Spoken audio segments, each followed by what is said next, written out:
You have no idea what a pleasure it is to say, welcome to the rebellion!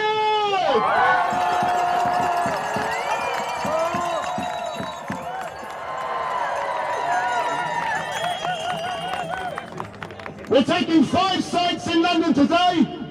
We're in 33 countries today. We're not even 6 months old.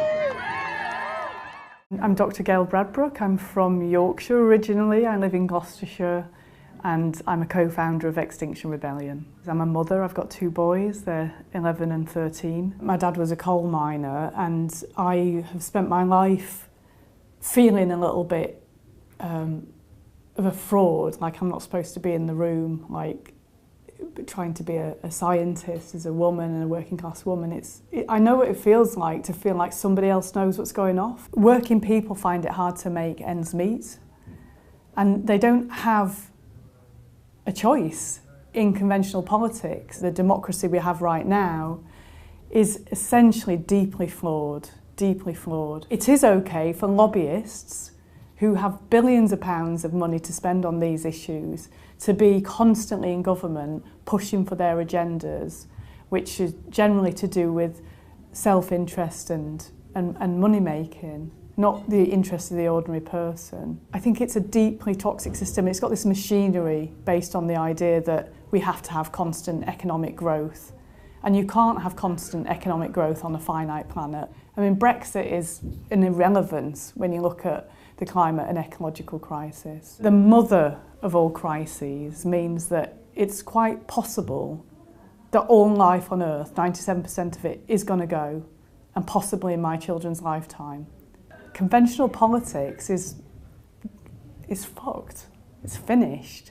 The question is not what needs to happen and what the problems are. The question is, how do things change?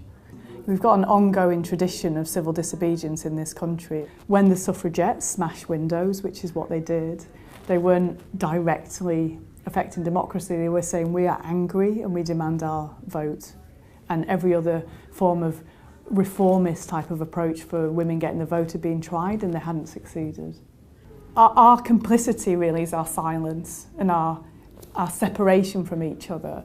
And so what we're doing in Extinction Rebellion is saying it's time to really come together and express our power.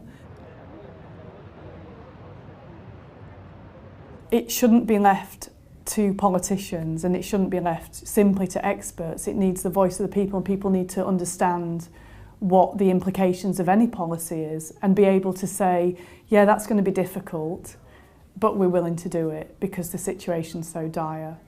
To create a new form of politics, we have to do it together, right? That's the point. We have to figure it out together. There are ways in which people can have a voice. We want to have a citizens' assembly, and I think that's a really exciting innovation for a campaign to be calling for that. We would take, I think it's around 1,000 people by sortition, by selection like you would for a jury, and they would look at the reality of this situation, and if they don't know it, they'll be shocked and frightened, and then they'll be presented with potential solutions, and they'll need to come up with a package for the UK.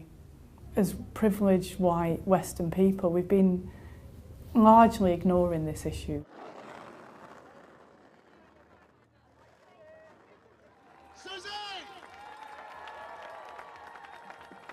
Coming from Sierra Leone, I see things like plastic waste.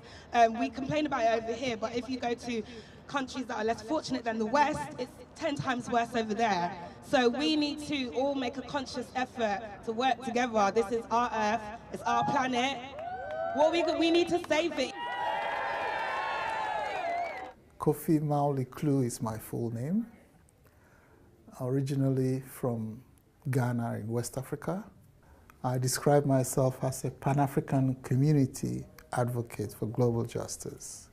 In school, we learned a lot about, Greece, Athenian democracy, and all of that. But for me, what was there before Athens? The fact that not much is said about that is hugely problematic.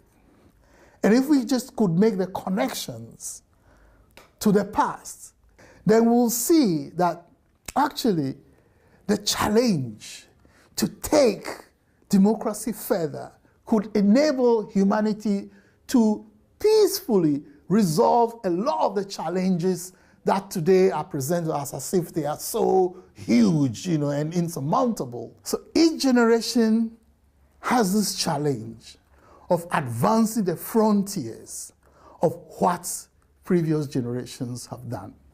And I think that what Extinction Rebellion is trying to do is lift all of the present generations to accomplish the tasks of our time.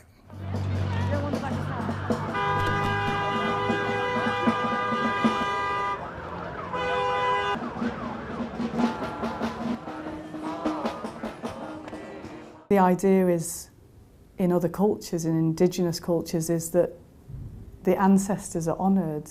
Those that went before, they stood out for life, they did things for life, and you know that you've got 7 generations in front of you. And I think that climate injustice is coming home to an intergenerational injustice. It's like, for our today, we're fucking up your tomorrow. We're stealing your tomorrow. It's deeply unjust. Sometimes when I try and talk to other parents about this, they're like, dude, don't tell me about that, woohoo. This civilization's finished. It's finished, whether you like it or not. If we have 3 years of really bad El Nino weather events, the food systems are fucked and we'll be fighting over cans of beans. We really are at a crossroads. What we choose to do today is the difference between life and death on Earth. We've got to make something more beautiful and more connected and more local. Lives are short, lives start and they end, and you've got to do something wild and amazing with that time. Grief is the price we pay for love, and from love comes courage. And that's when you say, I've had enough of this, and that's when you get on the streets.